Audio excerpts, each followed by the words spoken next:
If you notice in our poster over here, Texas A&M AgriLife Extension Service, which is one of the partners that we have with our parental involvement department and here in our district. And so they were able to bring to you our guest speaker that we'll introduce a little after Mr. Carlos Romero from our police department does his presentation. So at this time, let's give a big, great welcome to this party.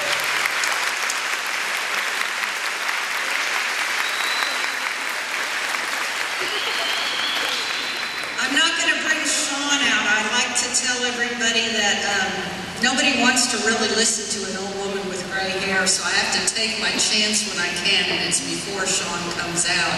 Usually the young ladies like it when Sean comes out because he's kind of nice-looking young man. He's over there in the pictures. We are funded by Texas Department of Transportation through Texas A&M AgriLife Extension Service. They are the ones responsible for our being here today.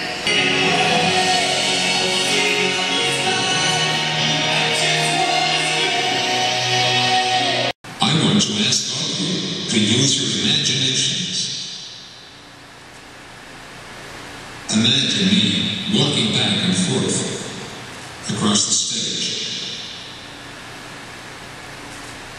Imagine me waving my arms and gesturing to make my point.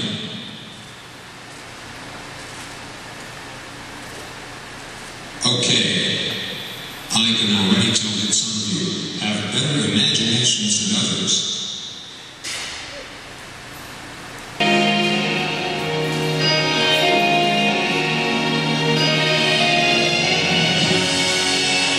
She always said, don't drink and drive, and don't drive with anyone who has been drinking. I love my mom to death, but I thought I was always right. Apparently not.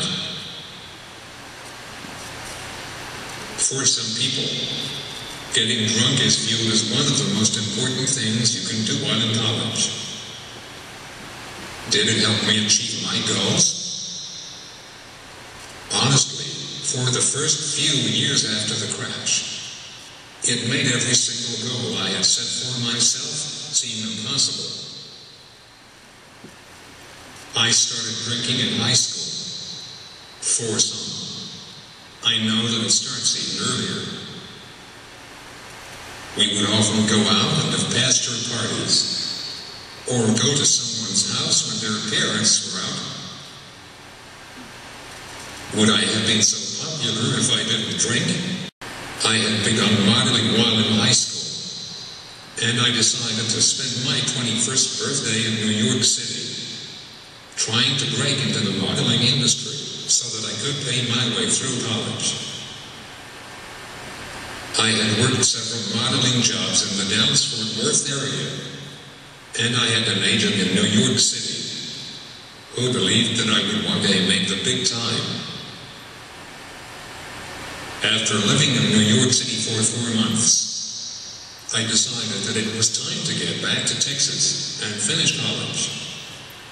Since I was 22 at the time, I was doing nothing wrong. As long as we were paying, the bars continued to service.